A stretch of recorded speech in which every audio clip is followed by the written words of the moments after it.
R2, fire up the converters. What do you mean it's scary out? Fire up the converters. What do you mean it'll... While R2 is firing up the converters, I guess I will read a book by SPO'Farrell entitled Simone Lefray and the Chocolatier's Ball. I guess since I'm not flying, it's okay to, get some of the Jedi juice in me.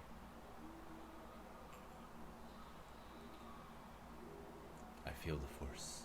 The Force is strong in this one. Alright, Simone Lefray and the Chocolatier's Ball by SPO'Farrell.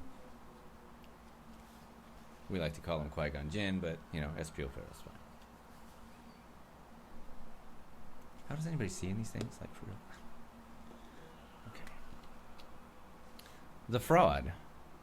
For my family, Sunday mornings were spent at St. Florence Church in Grinnell. It was the largest church in the district, and that was exactly how I liked it. I could fade into the congregation and used most of the time to hone my eavesdropping skills.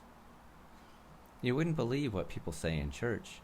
That being said, I love this place. It's cavernous, and we have the best choir in Paris. I find it particularly comforting to believe and share my secrets in prayer, as some things are better off omitted from the confessional booth.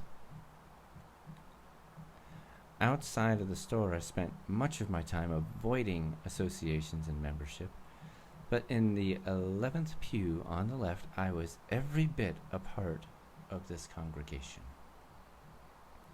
Scoot over, Simone, Mia said with a slight whine. She also liked to position herself in the middle so she could make a scene while excusing herself. We've all known that type. Once a month, Father Rossi would deliver most of the service in Italian. I had been fluent for years, so this was a real treat. Late last night, I called Eloise, who conveyed that Red Fox was expected to strike in the next 24 hours. The Musée d'Orsay was to be closed for the next 2 days for cleaning, and her intelligence picked up several suspicious individuals moving in and out of the galleries. It would be the perfect time for him to strike. However, I was unconvinced. This was too easy, too obvious, and especially un-Fox-like. Eloise agreed with me, but regardless, the gallery would continue to be under surveillance, and I would be sidelined until further notice. As the homily concluded, my mind had assessed 6 plausible ways in which he might strike the gallery, but I could not settle on any one. This collar is too stiff, I murmured, tugging it away with my fingers. Simone, are you feeling okay? Father whispered to me. Oh, yes, Father, a little tired, I quietly replied. Mia was getting fidgety in the pew. 30 minutes without any attention was challenging for her.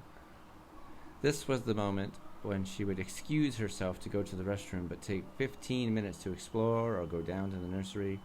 On cue, she started scooting down the pew and said, "Be right back, have to go to the bathroom." As the collection plates were being passed, I reset back into the moment and glanced at Father. His typical smile was gone, now overtaken by seriousness and worry. I had to say something. With some slight reservation and with a stiffening collar, I turned to him and asked, "Is everything okay?" He turned his head, leaned over, and whispered, "I guess I am not hiding it well. Everything is fine. Don't worry." He gave me a shallow hug and sat up to receive the collection plate.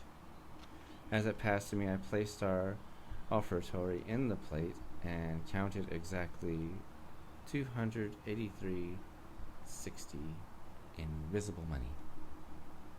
A good week, I thought. This was more than usual, but I had to guess at the loose change. I looked forward to counting the money, but Reading the bulletin was my favorite part of the service. I read it as plates made their way throughout the congregation.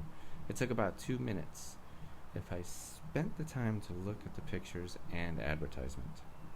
Only 3 spelling mistakes this week. Oh, and 1 incorrectly referenced date, I remembered. This was typical. Wait, what? R2? Converters are ready? Alright.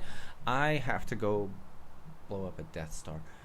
That was SPO'Farrell, Simone Lefray, and the Chocolatiers Ball. You'll find the link in the description. Happy Devil's Night. And don't forget the hashtag Halloween book treats, because this is one of them.